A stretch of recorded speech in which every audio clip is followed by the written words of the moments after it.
يلا بينا نتعرف على كل مميزات وعيوب الاير فراير بلاك اند ديكر.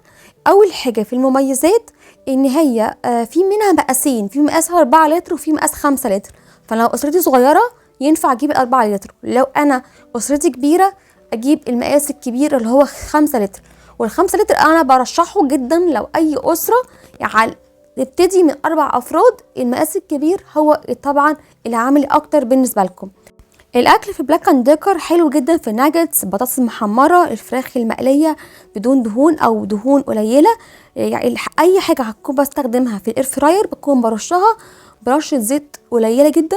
لكن لو في فراخ او لحمه ينفع جدا اكون بحطهم عادي خالص من غير دهون، بعتمد على الدهون الموجوده فيهم.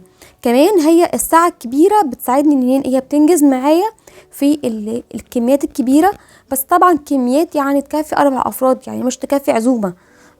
دي الكميات اللي ممكن استخدمها فيها. المقبض بتاع الايد بيكون فيه امان، بكون بطلع الدرج وادخله بامان كبير جدا. كمان المقبض مش بيكون موصل الحراره، بكون بستخدمه وانا مطمنه جدا جدا.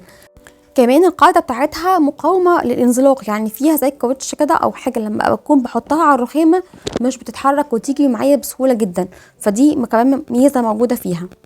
كمان شكله عصري، ان هو ليه شاشة ديجيتال، بكون بختار منها البرنامج اللي انا عايزه يعني اعمل فيه او اسوي فيه. انواع برامج كتيره متاحه، بختار البرنامج اللي انا عايزه اختاره. برنامج بطاطس، فراخ، اي نوع البرنامج او اللي انا عايزه اختاره. العيوب بقى ان هي يعتبر فئه سعريه عاليه، هنلاقي في فئات سعريه اقل منها. العيب التاني ان دايما كذا حد بيشتكي ان صوت المروحه بتاعتها عالي. فبرضو لو حد استخدم بلاك اند ديكر يقول لي اخبار صوت المروحه هل عالي ولا لا، ان كذا حد اشتكى من الحته دي. الحته الثالثه ان هي ما فيهاش زراعه تقليب، يعني لازم اكون بطلع الاكل واكون بقلبه. مهم كمان قوي نكون بننضفها بعد كل استخدام، وده هنلاقيه في كل الانواع الاير فراير. كمان لقيت مستخدمه بتقول ان انا ما اعليش درجه الحراره عن 180 في بلاك اند ديكر، عشان لما بعليها عن 180 الاكل بينشف معايا. لكن هي في المجمل عمليه جدا وسهله الاستخدام، ممتازه في الاستخدام.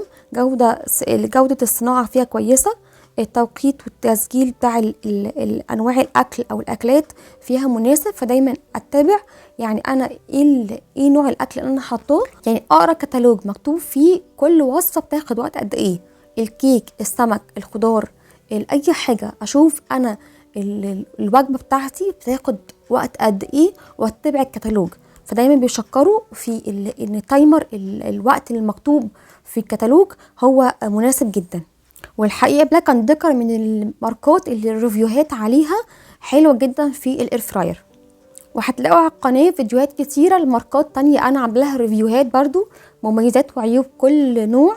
هتلاقوا الفيديوهات موجوده على القناه، وهسيب لكم من لينكات في صندوق الوصف في الديسكريبشن بوكس. ولو عندكم اي ماركه تحبوا نعمل عنها ريفيو مميزاتها وعيوبها اكتبوا لي في الكومنتات، واشوفكم في فيديو جديد من اسلوب حياتي.